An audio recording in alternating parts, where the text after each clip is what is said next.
Marshall Pick, Kabanata 4389. Kumain ng isang world fruit.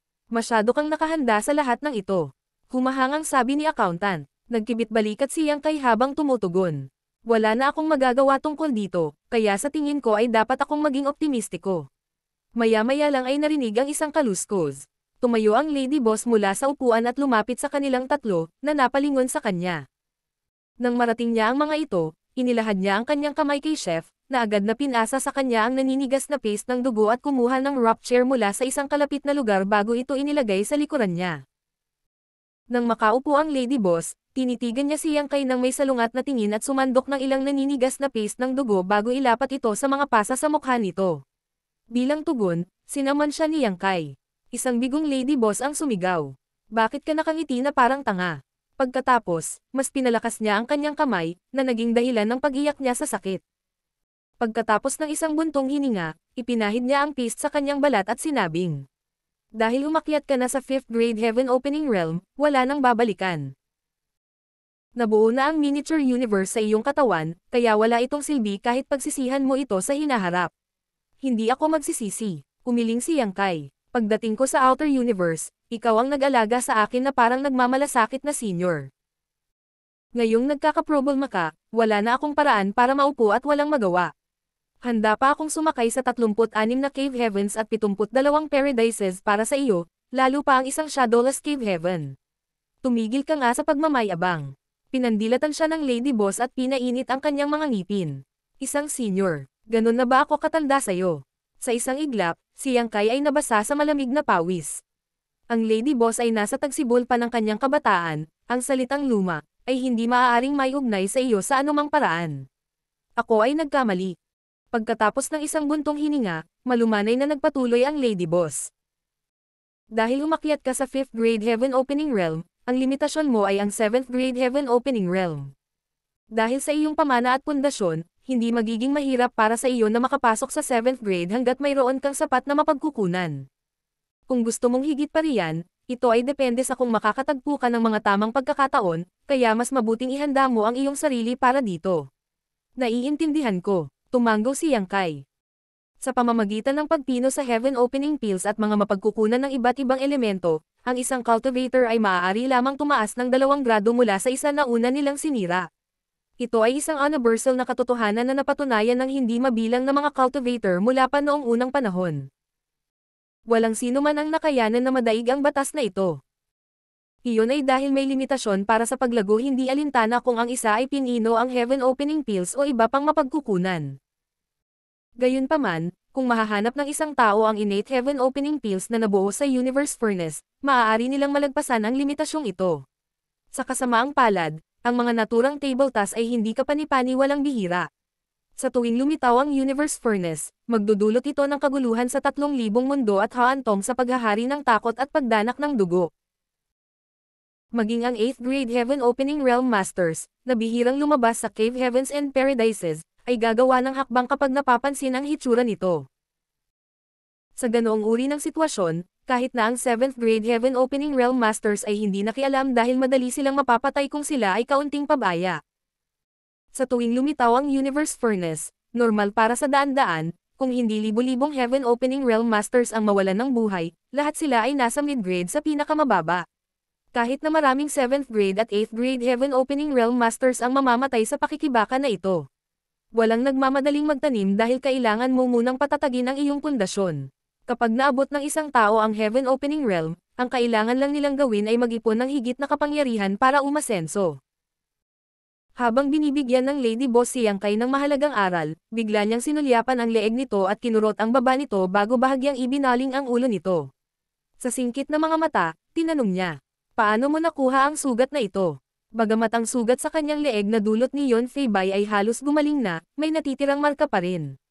Nang mapagtanto na ito ay isang hiwa na halos pugutan ng ulo ni Yang Kai, ang lady boss ay nagulat. Sino ang nanakit sa iyo? Tanong niya sa malungkot na boses. Pinaikit ni Yang Kai ang kanyang mga mata at napakamot sa kanyang ilong. Bago pumunta sa lugar na ito, pumunta ako sa Profound Yang Mountain. Yon Fei Bai. Nanlamig ang mga mata ng lady boss. Ipinaliwanag ni Yang Kai. Wala akong ideya kung nasaan ka, ngunit narinig ko na hinahanap ka ni Yon Fei Bai mula sa Profound Yang Mountain, kaya nagpa siya akong pumunta at kumuha ng ilang impormasyon mula sa kanila. Huwag kang mag-alala, bagamat nahirapan ako, wala siya sa mas mabuting kalagayan. Nag-iwan ako ng isang butas sa kanyang dibdib, na maaaring ituring na isang maliit na interes para sa kung ano ang kanyang utang sa iyo. Nang marinig iyon, nagpalitan ng nagtatakang tingin ang chef at accountant. Ngayon lang nila naintindihan kung paano sila nahanap ni Yang Kai sa Caldera. Nakakuha pala siya ng ilang impormasyon mula sa mga nasa Profound Yang Mountain. Lihim silang humanga sa kanyang kapangahasan. Alam nila kung gaano kalakas ang mga mula sa Profound Yang Mountain, at si Yon Fei Bai ay nasa 6th grade Heaven Opening Realm. Hindi maisip na nagawang saktan ni Yang Kai si Yon Fei Bai at tumakas pa mula sa lugar na iyon. Ang katotohanang ginawa niya ang gawaing ito ay hindi nila kayang isipin. Nang tingnan nila ang sugat sa leeg ni Yang Kai, nakumpirma nilang hiwa iyon na halos pugutan siya ng ulo. Malapit na siyang mawalan ng buhay. Sawang-sawa ka na bang mabuhay? Paanong ang isang 5th grade lang na tulad mo ay makakasakay sa Profound Yang Mountain? Nagtatakang tumingin sa kanya ang Lady Boss dahil hindi pa rin siya makapaniwala sa narinig. Tumawa lang si Yang Kai na parang tanga habang nakakaramdam ng init sa kanyang puso. Ang Lady Boss ay nagngangalit ng kanyang mga ngipin na para bang handa siyang sisihin siya, ngunit nang maalala na ginawa niya ang lahat ng ito para sa kanya, wala siyang puso na maging malupit. Sa makatuwid, sinabi niya sa isang mapagmalasakit na paraan. Hindi ka na dapat kumilos sa isang kapritsyo muli sa hinaharap. Paulit-ulit na tumanggo si Yang Kai. Tatandaan ko ito. Sa kanyang mga mata na puno ng pakiramdam ng pagsisisi sa sarili, ang Lady Boss ay bumuntong hininga. Kung naging maingat lang siya noon, malamang na hindi siya nahulog sa Shadowless Cave Heaven, na nagdulot kay Yang Kai na napilitang umakyat sa 5th grade Heaven Opening Realm. Gamutin mo muna ang mga sugat mo. Kakaakyat mo pa lang sa 5th grade Heaven Opening Realm, kaya kailangan mong agad na pagsamahin ang iyong cultivation. Dapat mong linangin sa pag-iisa para sa isang yugto ng panahon. Bagamat ang lugar na ito ay hindi partikular na ligtas, wala kaming mahanap na mas magandang lokasyon. Utos ng Lady Boss. Bukod dito, kara-rating mo lang sa Shadowless Cave Heaven, kaya hindi mo pa alam ang mga panganib dito. Sasabihin ko sa iyo ang tungkol dito sa ibang pagkakataon. Walang nagmamadali. Bago natapos ni Yang Kai ang kanyang mga salita, pinandilatan siya ng Lady Boss. Pumunta ka, ngayon din. Agad na tumalon si Yang Kai at sumunod. Oo. Pagkatapos, pumasok siya sa isang lihim na silid sa kuweba at naupo nang nakakross ang mga paa. Nag-set up ang Lady Boss ng ilang mga hadlang sa labas ng silid bago huminto. Naiwan na walang pagpipilian, si Yang Kai ay maaari lamang magsimulang maglinang sa pag-iisa. Ang mga sugat na natamo sa kanya sa nakaraang labanan ay gumaling, at ang pananakit ng Lady Boss, Chef, at Accountant ay nagresulta lamang sa ilang mga pasa, na maaaring hindi pansinin. Ang dahilan kung bakit siya sumigaw sa tuktok ng kanyang mga baga ngayon ay upang pukawin ang pakikiramay ng Lady Boss, na napatunayang epektibo. Ngayon, ipinikit niya ang kanyang mga mata at tiningnan ang kanyang miniature universe. Ang kanyang miniature universe ay bagong nabuo dahil siya ay nakaakyat sa 5th grade Heaven Opening Realm. Kahit sino pa ay kailangang magtanim sa pag-iisa sa loob ng 3 hanggang 5 taon upang patatagin ang kanilang pundasyon. Gayunpaman, minana ng miniature universe ni Yang Kai ang pamana ng small sealed world nang pinagsama niya ang dalawa, kaya nagawa niyang patatagin ito ng mas mabilis kaysa sa karaniwan. Higit pa rito, ang nakaraang dalawang pakikipaglaban kay Matian Yuan at Yon Fei Bai ayon sa pagkakabanggit ay nakatulong sa kanya na mabilis na pagsamahin ang kanyang kultibasyon, kahit na ang mga labanan ay hindi nagtagal. Ang kanyang pakikipaglaban kay Yon Fei Bai ay lalong matindi dahil palagi siyang nasa panganib na mamatay. Ang ganitong uri ng napakalaking presyon ay mas epektibo kaysa sa paglilinang sa pag-iisa, na mapurol at nakakapagod. Ngayon, sa halip na palakasin ang kanyang 5th grade Heaven Opening Realm cultivation, kinailangan ni Yang Kai na magmadaling umakyat sa 6th grade. Ang Shadowless Cave Heaven ay malinaw na hindi isang mapagpatuloy na lugar. Ang mga mula sa Profound Yang Mountain, na may kasamang 4 na 6th grade Mountain Lords, ay nagkaroon ng sama ng loob sa Lady Boss at Yang Kai. Kahit na sa 3,000 mundo, ang Profound Yang Mountain ay maaaring ituring na isang nangungunang dakilang puwersa ng second class. Kung wala ang dalawang divine spirits nito, ang Voidland ay hindi maihahambing sa Profound Yang Mountain. Dahil sinaktan ni Yang Kai si Yon Fei Bai, hindi siya bibitawan ng mga mula sa Profound Yang Mountain, kaya inaasahan na sila ay gagawa ng hakbang maaga o huli. Dahil sa kanyang 5th grade Heaven Opening Realm Cultivation, imposible para sa kanya na mabuhay kapag nakikitungo sa naturang behemoth kahit nakasama niya ang Lady Boss. Sa makatuwid, makakamit lamang ni Yang Kai ang mga kwalifikasyon upang makibaka laban sa kanila sa pamamagitan ng pag-abot sa 6th grade. Nagawa na niyang saktan si Yon Fei Bei habang siya ay nasa 5th grade, kaya hindi dapat mahirap na patayin siya pagkatapos niyang makapasok sa 6th grade Heaven Opening Realm. Sa panahong iyon, maaari na siyang makipagsanib puwersa sa Lady Boss para labanan ang buong Profound Yang Mountain. Kahit sino pa ay kailangang maghintay ng napakahabang panahon kung gusto nilang pumunta mula sa 5th grade tungo sa 6th grade, pinipino ang hindi mabilang na Heaven Opening Pills at Cultivation Resources para palakasin ang pamana ng kanilang miniature universe. Kung ang prosesong ito ay maaaring makumplito sa daan-daan hanggang 1,000 taon, ito ay maituturing na mabilis. Ang mga may kaunting kakayahan at mga mapagkukunan ay maaaring tumagal ng libo-libo hanggang sa mahigit 10,000 taon upang magawa ito, kung nagawa nila. Gayunpaman, iba si Yang Kai. Siya ay napakatalino, at ang kanyang pundasyon ay hindi kapani-paniwalang matatag, kaya nagawa niyang pinuhin ang Heaven Opening Pills at mga mapagkukunan ng paglilinang sa mas mabilis na bilis kaysa karaniwan. Higit pa rito, mayroon pa rin siyang mid-grade world fruit. Sa primordial land ng Great Cosmological Realm, paulit-ulit na pinasok ni Yang Kai ang mga mundo sa mga prutas at nakakuha ng ilang world fruits, na kinabibilangan ng 2 mid-grade at 13 na low-grade. Nagawa rin niyang makakuha ng ugat mula sa World Fruit Tree. Pagkatapos noon, binigyan siya ni Meng Hong mula sa Great Moon Province ng isang mid-grade world fruit, kaya nakuha niya ang 3 mid-grade na nasa kanya. Ang world fruits ay heaven-defying treasure na maaaring magbigay daan sa isang Heaven Opening Realm Master na direktang umakyat sa susunod na grado. Ang limitasyon ng low-grade world fruit ay umaabot sa 3rd grade, habang ang limitasyon ng mid-grade world fruits ay ang 6th grade. Walang alinlangan na ang mga prutas na ito ay napakahalaga. Noong si Yang Kai ay papunta na sa Star Boundary, kinubkob siya ni Hihi at pinilit na hayaan sina Gou Ziyan at Lu Zu na kumain ng isang world fruit para ibalik ang sitwasyon. Si Gou Ziyan ay orihinal na 2nd grade Heaven Opening Realm Master, kaya direktang tumaas siya sa 3rd grade pagkatapos kumuha ng low-grade world fruit. Sa kabilang banda, si Lu Zu ay isang 4th grade Heaven Opening Realm Master, kaya siya ay naging 5th grade pagkatapos kumain ng isang mid-grade world fruit. Higit pa rito, si Yuhi ay kumain ng isang mid-grade world fruit, na nagpapahintulot sa kanya na maabot ang 6th grade Heaven Opening Realm. Kaya naman, si Yang Kai ay mayroon pa ring huling mid-grade world fruit sa kanya. Iyon ang dahilan kung bakit handa siyang umakyat sa 5th grade Heaven Opening Realm noong panahong iyon.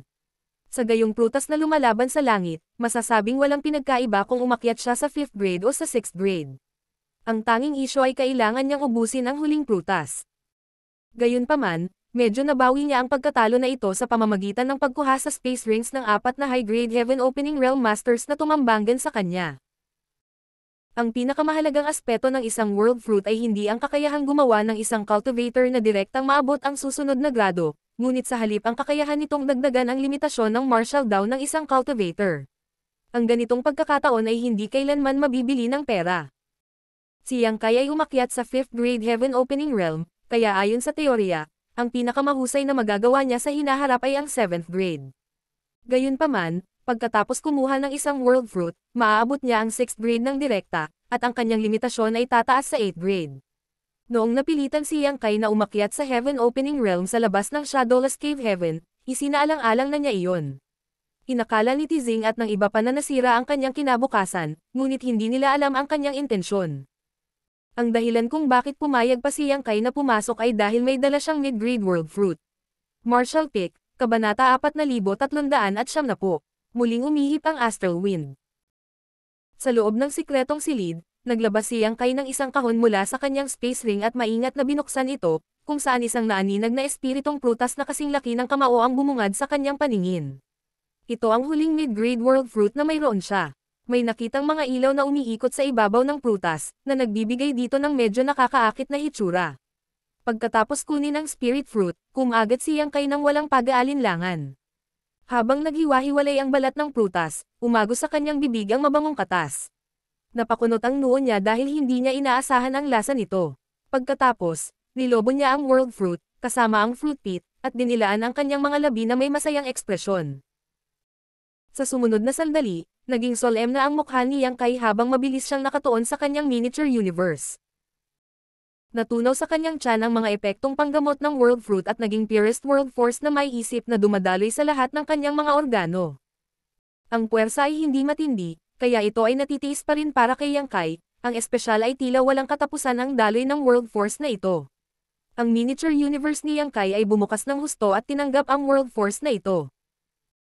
Hindi na niya kailangan pang gumastos ng anumang pagsisikap upang pinuhin ito dahil ang World Force ay mabilis na naasimilasyon sa miniature universe, na nagdaragdag sa kanyang pamana at pundasyon ng walang anumang sagabal. Natigilan si Yang Kai. Hindi katakataka na ang mga World Fruit ay lubhang mahalaga at tinawag na heaven-defying. Nang kumain ang isang Heaven Opening Realm Master ng Heaven Opening Pills at Cultivation Resources, nagkaroon ng proseso ng refinement. Gayunpaman, ang World Force streaming out sa World Fruit ay hindi nangangailangan ng anumang pagsisikap na mag-asimilasyon, kailangan lang nilang buksan ang kanilang miniature universe at tanggapin ito. Ang katotohanan ito lamang ang ginawang kakaibang kayamanan ang World Fruits. Sa paglipas ng panahon, malinaw na naramdaman ni Yang Kai na ang pamana ng kanyang miniature universe ay tumataas sa mabilis at tuloy-tuloy na paraan habang ito ay nagmamarcha patungo sa 6th grade Heaven Opening Realm. Sa labas ng secret room, ang Lady Boss ay kailangang umalis sa kuweba paminsan-minsan habang si Chef at Accountant ay nanatili roon para bantayan si Yang Kai para hindi siya maistorbo. Ang dahilan kung bakit lumabas ang Lady Boss ay dahil kailangan niyang maghanap ng paraan para makaalis sa mapanghamak na lugar na ito. Ginagawa na niya iyon simula pa bago dumating si Yang Kai. Sa kasamaang palad, wala siyang nakuhang anumang mga pahiwatig sa ngayon. Ang Shadowless Cave Heaven ay hindi malaki o maliit, kaya sa paglipas ng mga taon, ang tatlong malalaking puwersa ay nakakuha ng tantungan at hinanap kung saan man sila makakaya. Kung talagang may labasan, sana ay natuklasan na nila ito ngayon. Isang taon pa lang mula nang dumating ang Lady Boss at ang iba pa rito, kaya hindi maihahambing ang kanilang mga pagsisikap sa libu-libong taon na ipinuhunan ng tatlong dakilang puwersa. Isang araw, habang nagbabantay sa kuweba, napagtanto ng Chef at Accountant na na-trigger ang hadlang. Pagtingin nila sa itaas, nakita nila ang Lady Boss na bumabalik mula sa labas habang umiikot ang magma sa likod niya. Ginamit niya ang kanyang kapangyarihan upang buksan ang isang daanan at bumulusok sa caldera. Pagkatapos tumingin sa paligid, tinitigan niya ang sekretong silid ni Yang Kai at kumunat ang noo. Hindi pa ba siya lumalabas? Umiling si Chef. Hindi pa. Halos isang buwan na, pero mukhang medyo malala na ang mga sugat niya kaya naman medyo matagal siyang gumaling. Kailangan ba natin siyang suriin, Lady Boss? Tinanggihan niya ang ideya nito sa pamamagitan ng pag-iling. Hindi na kailangan yon. Nakakatakot kung abalahin natin siya sa isang kritikal na sandali. Nag-aalalang nagsalita si Accountant. Ang Astral Wind ay muling hihipan sa loob ng ilang araw. Bagamat medyo maiiwasan ito ng lugar na ito, hindi natin lubos na maiiwasan ang impluwensya nito. Sa oras na iyon, maaabala si Yang Kai. Talagang isang seryosong problema iyon. Ang lugar na kanilang tinitirhan ay maaaring iwasan ang ilan sa mga epekto ng Astral Wind, ngunit hindi ito kasing ganda ng headquarters ng tatlong dakilang puwersa. Kung hindi dahil sa lugar na ito, hindi sila makakarating hanggang ngayon dahil ang lahat ng kanilang mga cultivations ay nasira na ng nakakatakot na hangin. Sa kabila nito, nakaranas sila ng ilang pagkalugi sa kanilang miniature universe pagkatapos ng isang taon. Ang Lady Boss ay nasa isang mas mahusay na kalagayan dahil siya ay nakapagtiyaga dahil sa kanyang malakas at matatag na paglilinang. Gayunpaman, kaunting panahon pa lang mula nang umakyat si Chef at Accountant sa 5th grade Heaven Opening Realm, kaya hindi solid ang kanilang mga pamana sa simula. Ang kalupitan ng hangin ay paulit-ulit na nagpapahina sa kanilang miniature universe. Matapos ang paghampas ng Astral Wind sa bawat pagkakataon, kakailanganin nilang gumamit ng maraming mapagkukunan upang patatagin lamang ang kanilang mga paglilinang, at higit pa upang subukang makabawi sa mga pagkalugi. Sa sandaling pag-isipan ito, ang Lady Boss ay nagsabi, "Tutugtog tayo sa pamamagitan ng tainga. Huwag mo siyang abalahin sa ngayon." Gayunpaman, kailangan nating mag-ingat sa mga mula sa Profoundyang Mountain. Naglakad-lakad ako sa lugar na iyon kanina at napagtanto ko na medyo marami silang tao. Mukhang pinaghahandaan na nila tayo. Nagulat si Chef nang marinig iyon. Ibig sabihin kailangan na nating tumakas sa ibang lugar. Ang mga mula sa Profoundyang Mountain ay mayroong maraming tao sa kanilang panig, kabilang ang maraming makapangyarihang masters. Kung ang dalawang partido ay nag-away, ang Lady Boss ay tiyak na hindi magiging katugma para sa kanila. Ang dahilan kung bakit sila naging ligtas sa loob ng mahabang panahon ay dahil ang Lady Boss, isang 6th grade Heaven Opening Realm Master, ay sapat na nakakatakot. Inakala ng mga tao mula sa Profound Yang Mountain na kahit na mapabagsak nila silang tatlo sa huli, kailangan nilang magbayad ng mabigat na halaga. Iyon ang dahilan kung bakit sila umatras at pinayagan silang tatlo na magtago sa lugar na ito. Gayunpaman, pagkatapos ng mahabang panahon, ang lakas ng Lady Boss ay dapat na nabawasan sa ilalim ng impluwensya ng Astral Wind. Bagamat si Chef at Accountant ay nasa 5th grade Heaven Opening Realm, hindi nila nagawang maapektuhan ang pangkalahatang sitwasyon. Dati, gumawa si Yang Kai ng eksena sa Profound Yang Mountain, na tiyak na ikinagalit nila, kaya inaasahan na gusto nilang gumanti sa kanila.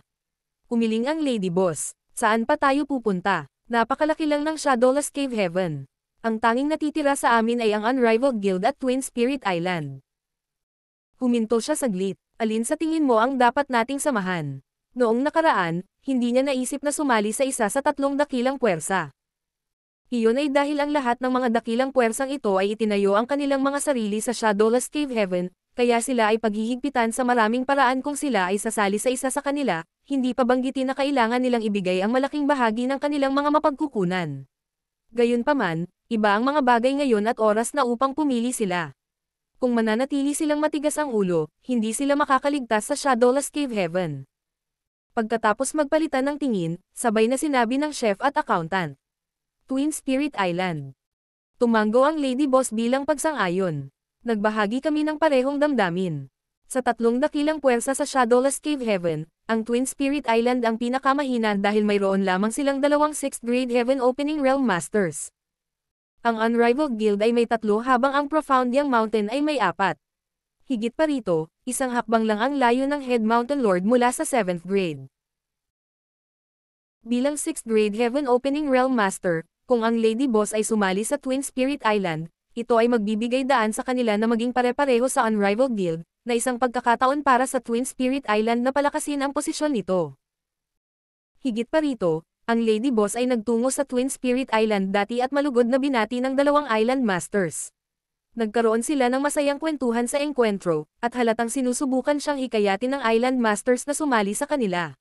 Walang duda na sila ay mas magalang kaysa sa mga mula sa Profound Yang Mountain. Pagkatapos ng ilang sandali ng katahimikan, nagsalita ang Lady Boss. Pag-usapan natin ito pagkatapos mawala ang Astral Wind. Walang anumang pagtutol, tumango si Chef at Accountant. Pagkatapos, nagsimula silang mag-set up ng ilang arrays sa kuweba. Ang Astral Wind ay nagawang tumagos sa lahat, kabilang ang miniature universe ng Heaven Opening Realm Masters.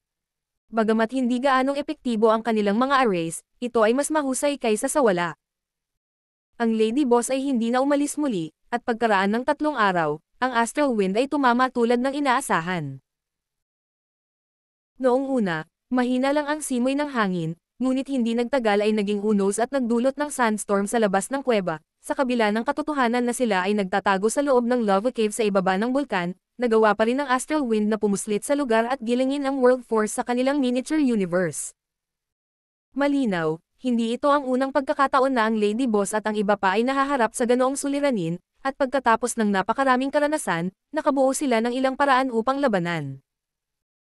Ang kakaibang hangin sa mapahamak na lugar na ito ay tatama isang beses sa isang buwan sa loob ng 1 hanggang 2 oras na may margin of error na 3 araw.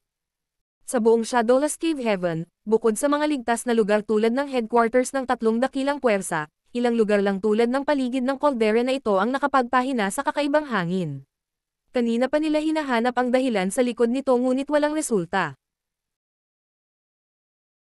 Kahit na ang 3 dakilang puwersa ay hindi maisip dahil sa kanilang espekulasyon na ito ay may kinalaman sa namatay na Shadowless Divine Monarch, kung tutusin, ito ay isang Universe Cave Heaven na naiwan niya pagkatapos ng kanyang kamatayan, kaya ang anumang kakaibang kaganapan ay maaaring masubaybayan pabalik sa kanya. Sa kabutihang palad, ang 3 sa kanila ay naghanda ng maraming mapagkukunan ng pagtatanim. Mula nang bumalik ang Lady Boss sa kuweba, walang tigil niyang nililinas ang mga ito. Sa kasalukuyan, siya ay nagsusumikap upang mapunan ang pagkawala ng kanyang lakas. Biglang sumabog ang sobrang dalisay na wood element power mula sa kailaliman ng kuweba. Ang Lady Boss at ang iba pa ay natigilan ng imulat nila ang kanilang mga mata at nahulog sa isang pagkatulala. Isang emerald green na sinaunang puno ang biglang lumitaw sa harap ng kanilang mga mata, isa na may napakalaking korona na tumatakip sa buong kuweba.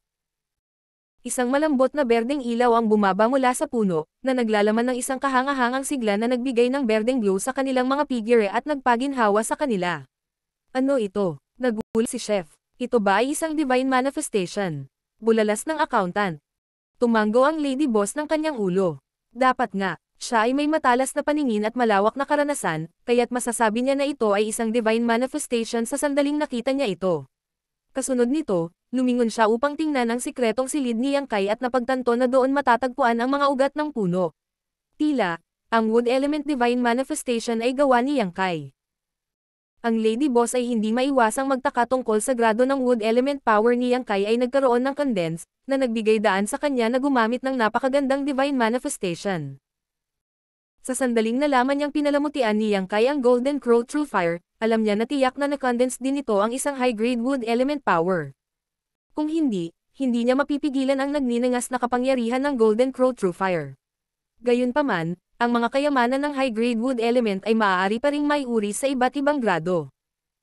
Ang lady boss ay hindi kailanman nag-usisa kay Yang Kai tungkol sa kanyang background, ngunit ngayon tila ang kayamanang wood element na kanyang pinino ay talagang pambihira. Kung hindi, ang gayong wood element divine manifestation ay hindi maaaring hango rito. Nagpapahinga sa ilalim ng napakalaking puno, hindi lamang mainit at komportable ang kanilang nadama, ngunit malinaw din ang ulo, na parang bumilis ang kanilang pag-iisip. Natuklasan din nila na naibalik nila ang kanilang lakas sa mas mabilis na bilis. Biglang bumulalas si Chef. Ang divine manifestation na ito ay tila nakakaiwas sa hangin, Lady Boss. Tiyak, alam din iyon ng Lady Boss. Sa sandaling sumabog ang divine manifestation, nawala ang astral wind sa kuweba, ganap na napigilan ng berdeng aura sa kanilang paligid. Marshall Peak, Kabanata 4371. Kumilos ang Profound Yang Mountain. Nanginginig ang mapang-akit na mga mata ng Lady Boss. Isang taon na ang nakalipas mula noong dumating sila sa lugar na ito, at maraming beses na nilang natikman ang kapangyarihan at kakaiba ng astral wind. Maliban sa pagtatago sa kuwebang ito, hindi nila ito nagawang palayasin sa anumang paraan. Gayunpaman, ngayon, ang wood element divine manifestation ni Yang Kai ay nagawang ganap na itakwil ang astral wind na nagbibigay sa kanila ng sakit ng ulo sa mahabang panahon. Ipinakita nito na ang kayamanan ng wood element na kanyang pinino ay hindi pangkaraniwan. Pagtingin sa kanyang lihim na silid, ang lady boss ay bahagyang natahimik. Dahil nagawa ni Yang Kai ang ganoong hakbang, nangangahulugan ito na alam niya kung ano ang nangyayari sa paligid. Sa makatuwid, siya ay dapat na halos ganap na gumaling. Noong una, nag-aalala siya na ang astral wind ay magkakaroon ng negatibong epekto kay Yang Kai. Ngayon, tila hindi lang siya nagkaroon ng paraan para palayasin ito, kundi kaya niyang protektahan silang tatlo. Bagamat si Yang Kai ay umakyat lamang sa 5th grade, ang kanyang mga nakaraang pagsisikap ay hindi nawala sa drain. Ang wood element divine manifestation na ito lamang ay isang makapangyarihang paraan sa kanyang arsenal. Sa loob ng lihim na silid, si Yang Kai ay mukhang masayahin. Hindi nagtagal pagkatapos niyang dumating sa Shadowless Cave Heaven, isang beses siyang tinamaan ng astral wind, na nagresulta sa kanyang pagiging bugbog. Nang suriin niya ang kanyang miniature universe pagkatapos noon, napagtanto niya na ang napakalaking puno, na siyang pagpapakita ng kanyang matayog na evergreen divine manifestation, ay ganap na maayos. Sa oras na iyon, nag-isip siya na ang divine manifestation na ito ay maaaring maprotektahan laban sa astral wind. Sa kasamaang palad, hindi siya nagkaroon ng pagkakataong subukan ang teoryang ito. Sa makatuwid, nang muling hamampas ang astral wind, agad niyang na-activate ang Toe-Earring Evergreen Divine Manifestation. Gaya ng inaasahan niya, nagawang pigilan ng aura ng malaking puno ang astral wind. Ang pagtuklas ay nagpatahimik sa kanya. Sa Divine Manifestation na ito, hindi na niya kailangang mag-alala muli tungkol sa astral wind sa Shadowless Cave Heaven, bukod pa rito, hindi lamang mapoprotektahan ng divine manifestation na ito ang kanyang sarili, mapoprotektahan din ito ang mga nakapaligid sa kanya. Sa isang lugar tulad ng Shadowless Cave Heaven, ang ganitong uri ng divine manifestation ay parang isang trump card na maaaring magligtas ng kanilang buhay dahil hindi na nila kailangang mag-alala muli tungkol sa kalupitan ng astral wind. Kahit na ang headquarters ng tatlong dakilang puwersa ay ligtas, ang mga lokasyon ay hindi magagalaw. Sa kabilang banda, maaaring gamitin ni Yang Kai ang divine manifestation na ito kahit saan niya gusto. Bagamat limitado ang saklaw ng proteksyon, ito ay higit pa sa sapat. Makalipas ang isang oras, nawala ang astral wind. Binawi ni Yang Kai ang kanyang divine manifestation at ang dambuhalang puno na may masiglang berdeng ilaw ay dahan-daang nawala. Kasunod nito, ipinagpatuloy niya ang pagsipsip ng mga nakapagpapagaling na efficacious ng World Fruit. Sa nakalipas na buwan, patuloy niyang sinisipsip ang World Force na nagmumula sa World Fruit. Sa kasalukuyan, hindi lamang niya nabawi ang mga pagkalugi na dinanas niya sa kanyang miniature universe mula sa Astral Wind, ngunit nagawa rin niyang palakasin ito. Maging ang kalupaan ng kanyang miniature universe ay lumawak ng kaunti. May pakiramdam siya na naabot na niya ang mga limitasyon ng 5th grade at, sa loob lamang ng ilang araw, makakamit niya ang isang pagsulong at umakyat sa 6th grade. Hindi na kailangang mag-alala kung sapat ba ang mga nakapagpapagaling na epekto ng World Fruit. Dahil nagawa ni Yuhi na pumunta mula sa 5th grade hanggang sa 6th grade, magagawa rin ni Yang Kai. Samantala, sa isa sa mga taluktok ng Profoundiang Mountain, biglang bumukas ang pinto ng isang palasyo. Ang pangalawang Mountain Lord na si Yon Feibai ay lumabas at tumingin sa paligid bago nagutos. Ipaalam sa 3rd Mountain Lord at sa 4th Mountain Lord. Magtipon-tipon ang mga tropa at sundan ako para mahuli ang kalapiting iyon na sila Nyuruo. Ang ilang mga 4th grade Heaven Opening Realm Masters, na nagbabantay sa labas ng palasyo, ay agad na sumagot. Oo, nakatingin sa direksyon ng Caldera, si Yon Feibai ay nagpakita ng malamig na ekspresyon. Dati, siya ay nasugatan ni Yang Kai, na isang hindi kapani-paniwalang pagkawala ng mukha. Ang sibat na tumagos sa kanyang dibdib ay nagdulot sa kanya ng matinding sugat at inabot siya ng isang buong buwan bago siya gumaling. Ramdam niya pa rin ang pagkirot ng dibdib niya hanggang ngayon. Bagamat wala rin sa mas mabuting kalagayan si Yang Kai dahil halos mapugutan na siya ng ulo, isa lamang siyang 5th grade Heaven Opening Realm Master habang si Yon Feibai ay nasa 6th grade. Hindi dapat sila ay pantay na tugma sa simula dahil ang pagkakaiba ng kahit isang grado ay parang agwat sa pagitan ng langit at lupa. Ang pagkasugat ng napakalubha ng isang batang lalaki na isang buong grado na mas mababa sa kanya ay nakakahiya, kaya inaasahan na si Yon Feibai ay magagalit. Upang mabilis na makabawi, gumamit siya ng maraming mapagkukunan na mahirap makuha sa Shadowless Cave Heaven, kaya masasabing napakalaking pagkalugi ito para sa kanya. Siya ay labis na inis. Kung hindi dahil ang Head Mountain Lord ay nakatutok sa pagiging mastery ni Yang Kai sa Dao of Space, na maaaring makatulong sa kanila na mahanap ang exit, tiyak na papatayin siya ni Yon Feibai at pupunitin ang kanyang bangkay sa hindi mabilang na piraso. Dahil nagutos ang Head Mountain Lord, hindi maglalakas loob si Yon Feibai na patayin si Yang Kai. Gayunpaman, mainam na tretuhin siya ng malupit. Lihim siyang nanumpa na kapag nahuli na niya si Yang Kai, puputulan niya ang lahat ng kanyang mga paa at ilalagay siya sa isang garapon kung saan niya gugulin ang natitirang bahagi ng kanyang miserableng buhay. Para kay Lan Yuruo, determinado siyang makuha siya. Niya itong inanyayahan na sumali sa Profoundiang Mountain at nangako na gagawin siyang 5th Mountain Lord. Gayunpaman, dahil pinahiya siya nito at hindi pinahahalagahan ang kanyang kabaitan, hindi siya masisisi sa pagiging matigas sa kanya. Samantala, handa na ang 3rd Mountain Lord Gengjing at ang 4th Mountain Lord Joya. Kung hindi nagpumilit si Yon Feibai na personal na gumawa ng hakbang para makapaghiganti, dinala sana nila ang kanilang mga tao at lumusab sa Caldera noong isang buwan. Nang makuha ang balita sa sandaling ito, mabilis silang tumugon. Hindi nagtagal, maraming sinag ng liwanag ang umalis sa Profoundiang Mountain at nagtungo sa pinagtatagwan ng Lady Boss at ng kanyang mga subordinate. Mayroong 12-12 ng mga tao sa kabuuan. Nanguna ang 3 6th grade Mountain Lords habang ang pinakamahina sa grupong ito ay nasa 4th grade. Ang 3rd grade Heaven Opening Realm Masters ay hindi kwalipikadong makialam sa bagay na ito. Mayroon ding 6 na 5th grade Heaven Opening Realm Masters sa team na ito. Ang ganitong puwersa ay higit pa sa sapat para harapin si Lan Yuruo at ang iba pa. Sa katunayan, noon pa man nila alam na si Lan Yuruo ay nagtatago sa Caldera. Ang dahilan kung bakit hindi nila sinugod ang lugar na iyon hanggang ngayon ay dahil nag-iingat ang Mountain Lord sa kanyang 6th grade Heaven Opening Realm Cultivation. Kung siya ay naging desperado, maaari niyang masugatan ng husto ang isa o dalawa sa kanila, kahit na imposibleng talunin sila. Higit pa rito, gusto ni Yon Feibai na hintayin ang Astral Wind na pahinain ng Lady Boss at ang kanyang mga kasama. Aabutin lamang ng 1 o 2 taon para kapansin-pansing bababa ang kanyang kapangyarihan. Sa panahong iyon, magiging mas madaling makuha siya. Kahit na walang ginawang eksena si Yang Kai sa Profoundiang Mountain, nakahanda na si Yon Feibai na kumilos. Ngayong pinahahalagahan ng Head Mountain Lord ang mga kakayahan ni Yang Kai, kasama ang mga sama ng loob sa pagitan nila, ang labanan laban kay Lan Yuruo ay hindi maiiwasan. Ang malaking grupo ng mga tao ay lumipad sa kalangitan. Sa loob lamang ng 2 hanggang 3 araw, nakarating sila sa isang lugar malapit sa Caldera. Kasunod ng utos ng tatlong Mountain Lords, ang caldera ay mabilis na napalibutan habang ang world forces ay umaalon. Sa loob ng kuweba sa ibaba ng bulkan, bumulala si Chef. Narito ang Profound Yang Mountain, Lady Boss. Ang Lady Boss ay nagpakita ng isang solemne na ekspresyon at tumango. Alam ko. Pagkatapos, sinulyapan niya ang sekretong silid ni Yang Kai. Lalabas ako para tingnan. Kung magkamali, agad na ilayo si Yang Kai dito. Nag-aalalang tanong ni Chef.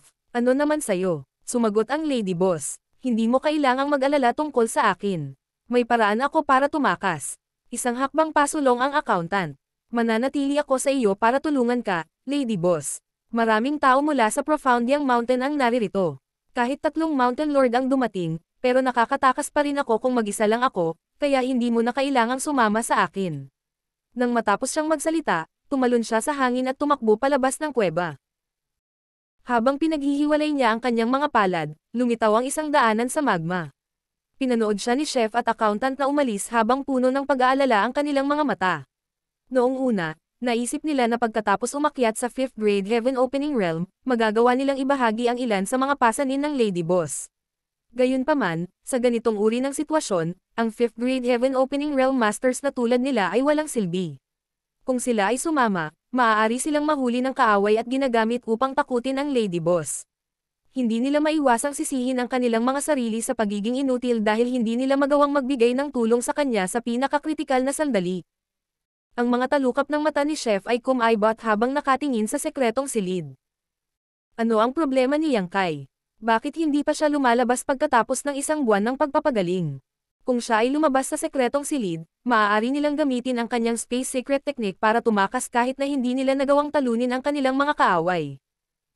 Gayunpaman, isang buong buwan na siyang nagmumuni-muni, at tila hindi niya namalayan na nasa kanilang pintuan na ang kalaban. Sa labas ng caldera, ang tatlong Mountain Lords ay nakatayo sa tabi ng isa't isa. Maraming tao ang nakapalibot sa caldera habang umaalon ang mga aura. Nang makitang umiikot ang magma, pinulupot ni Yon Fei-bai ang kanyang mga labi. Isang Snow White figure ang bumaril mula sa nagniningas na pulang magma. Ang imperial na damit na suot niya ay perpektong nakabalangkas sa kanyang curvy figure. Ang Lady Boss ay tahimik na nakatayo sa kawalan habang kinukusot niya ang kanyang manggas at sinulyapan ang mga taong ito. Pagkatapos, itinoon niya ang kanyang mga mata kay Yon Fei-bai at sa iba pa bago nagtanong. Ano ang nagdala sa iyo dito, Mountain Lords ng Profound Yang Mountain? Ngumisi si Yon Fei-bai. Huwag ka nang magtanong ng halata. Alam mo na kung bakit tayo nandito. Sumagot ang Lady Boss. Hindi ako ikaw, kaya paano ko malalaman kung ano ang iniisip mo? Ngumisi si Yon Fei-bai. Dahil sinusubukan mong magpakatanga, ipagpatuloy mo lang iyan. Huwag kang humingi ng awa kapag nabugbog kita mamaya. Sinaman siya ng Lady Boss ng isang walang humpay na sulyap. Yon Fei-bai, bagamat isa ka ring 6th grade cultivator, hindi ka makakapantay sa akin. Bumalik ka sa pinanggalingan mo bago pa masaktan ang pride mo. Isang galit na Yon Fei-bai ang sumigaw. Napakamayabang mo, asong babae. Tingnan natin kung talagang kasing lakas ka ng sinasabi mo. Nang matapos ang kanyang mga salita, nanginginig ang kanyang anyo habang umiikot ang kanyang world force sa kanya at sinunggaban niya ang Lady Boss. Walang magawang umiling si Gengching. Napakainit pa rin ng ulo ni Second Brother. Hindi ba niya nakikita na sinisikap niya itong akitin sa isang one-on-one na away sa kanya? Napabuntong hininga si Joya. Si Second Brother ay isang mapagmataas na tao, kaya hayaan mo na lang siya.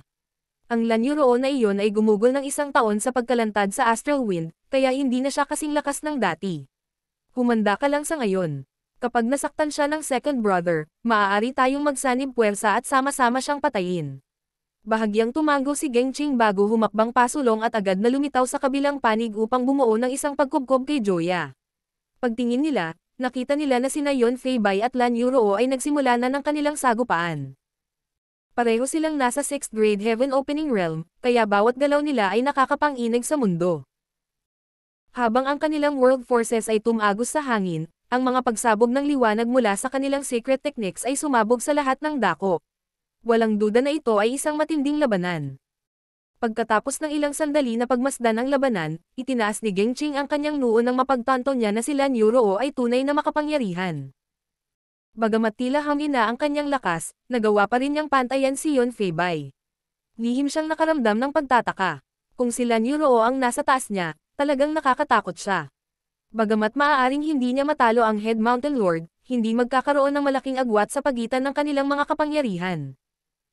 Dahil ang isang nangungunang cultivator ay may ilang sama ng loob laban sa Profoundiang Mountain, naisip nila na dapat nilang wakasan ang kanyang buhay. Kung siya ay nakatakas sa pagkakataong ito at pumanig sa alinman sa Unrivaled Guild o Twin Spirit Island, ito ay magiging mahirap para sa kanila. Martial Pick, Kabanata 4372. Tumakas. Matapos tumagal ng ilang sandali ang matinding labanan, maliwanag na magkapantay ang dalawang 6th Grade Heaven Opening Realm Masters. Biglang may lumapit at nagulat. 3rd Mountain Lord, 4th Mountain Lord, may nakita kaming kakaibang paggalaw sa caldera. Nang marinig iyon, tumitig si Gengching sa direksyong iyon saglit bago sinabing. Sila ang mga subordinate ng 5th grade nila Nero. Umiikot ang magma sa loob ng caldera. Dapat mayroong ilang mga lihim na daanan. Ang mga taong ito ay dapat na sinusubukang tumakas dahil ang sitwasyon ay hindi pabor sa kanila. May isa pa silang kasama.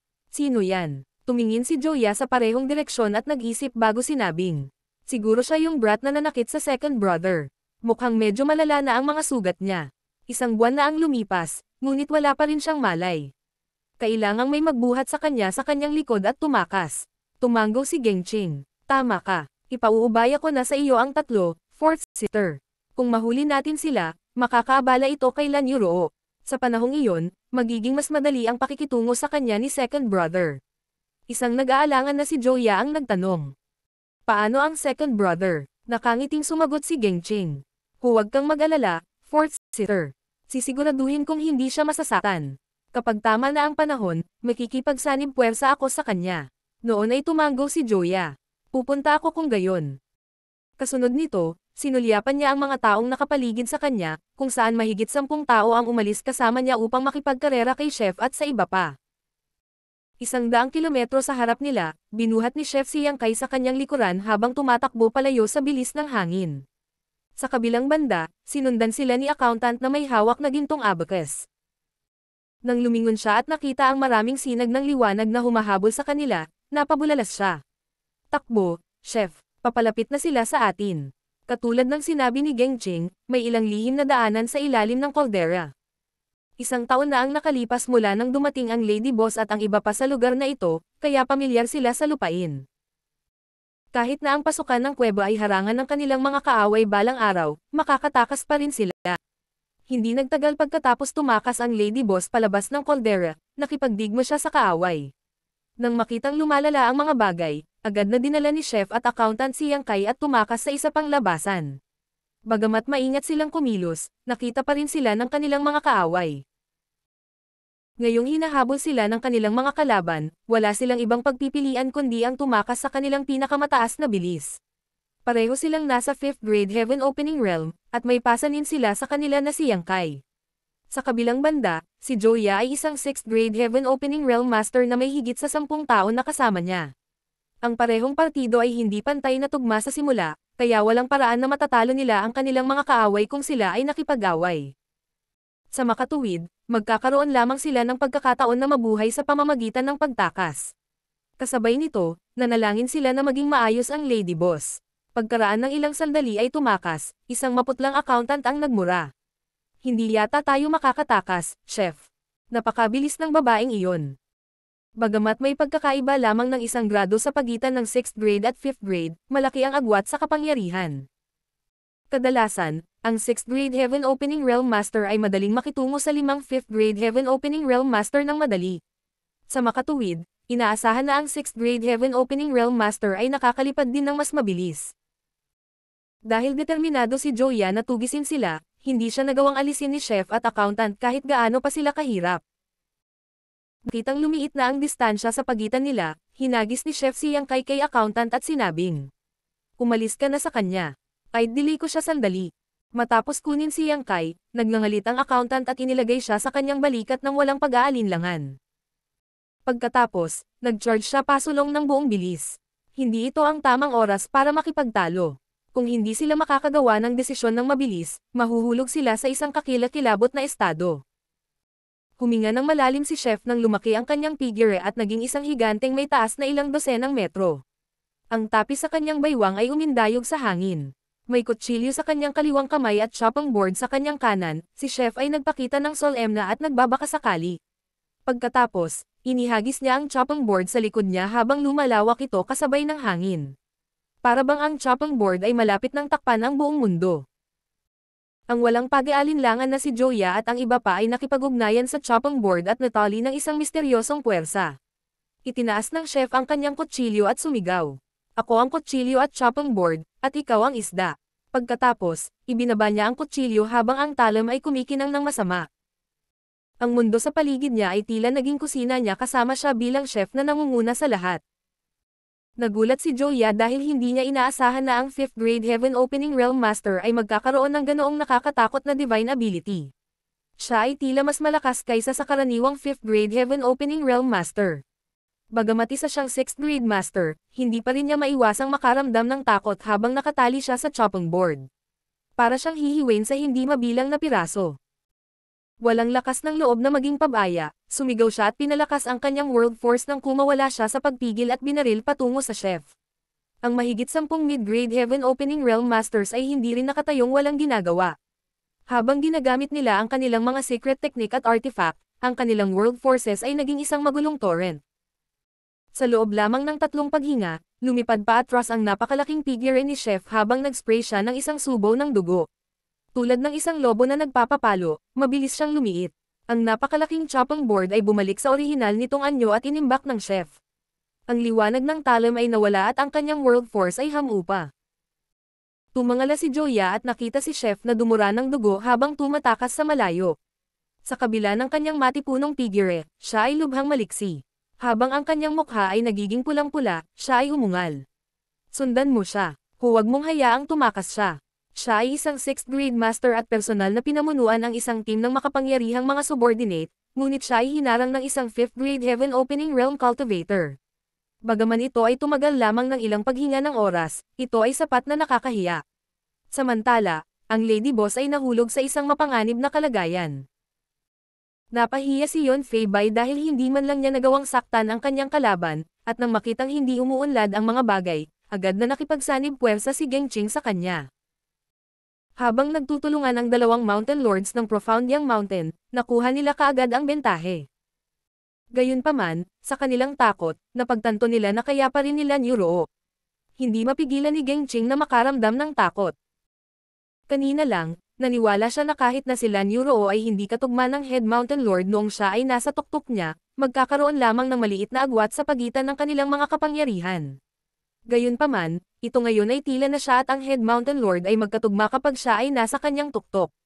Pareho silang isang hakbang lamang mula sa 7th grade Heaven Opening Realm. Kung hindi siya maaaring manatiling napakalakas pagkatapos maapektuhan ng Astral Wind sa loob ng isang taon. Gayunpaman, ang lahat ay kailangang tapusin sa araw na ito. Gaano man kalakas sila Nuro, kailangan niyang patayin sa lugar na ito. Ang dalawa sa kanila ay gumawa ng isang hakbang habang ang kanilang mid-grade Heaven Opening Realm subordinate ay inistorbo siya mula sa labas ng larangan ng digmaan. Kahit na siya ay mabigat, walang paraan na makaalis siya sa lugar na ito ng buhay. Sa panahon ng matinding labanan, ilang mga tao mula sa Profound Yang Mountain ay kailangang umatras paminsan-minsan dahil sila ay nasugatan ng Lady Boss. Sa isang incense stick lang, 7 mid-grade Heaven Opening Realm Masters ang pansamantalang nawalan ng kakayahan na lumaban, habang ang isa sa kanila ay napatay pa. Bagamat nagawa ng Lady Boss na saktan ang marami sa kanyang mga kalaban, nasugatan din siya. Sa ganitong uri ng sitwasyon, ito ay isang himala na nagawa niya ito sa ngayon. Kung hindi dahil nag-aalala sina Geng Qing at Yon Fei Bai natatangkain niyang kaladkarin ang isa sa kanila pababa kasama niya kung itinulak siya ng masyadong malayo, mas magiging mahirap ang kanyang sitwasyon. Dumating ang isang sandali nang lumiwanag ang tingin ni Geng Qing habang inatake niya ang Lady Boss sa tabi ni Yon Fei Bai.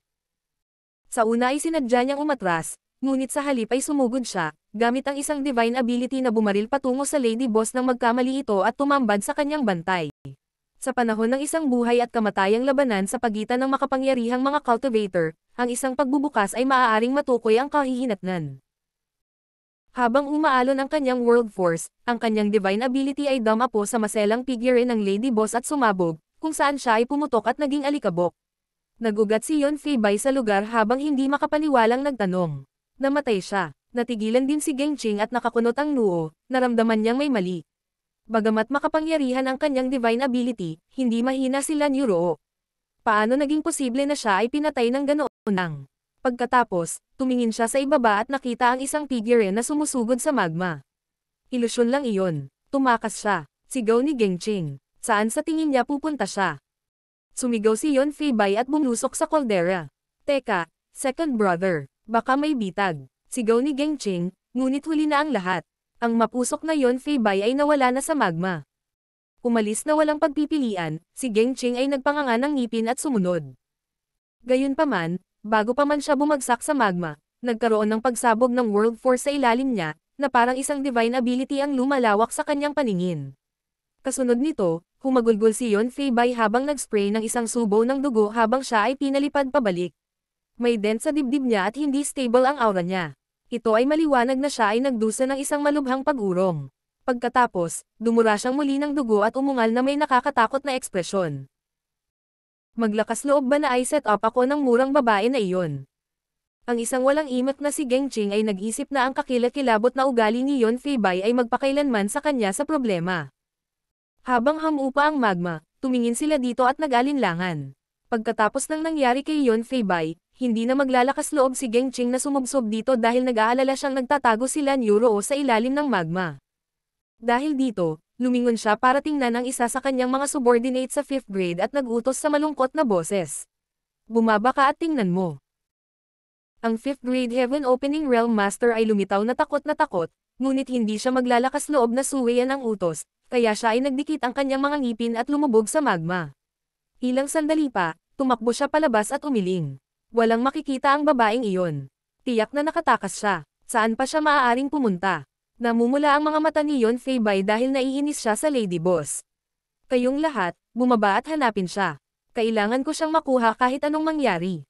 Ipinaliwanag ni Gengching. Hindi natin kailangang gawin iyon, second brother.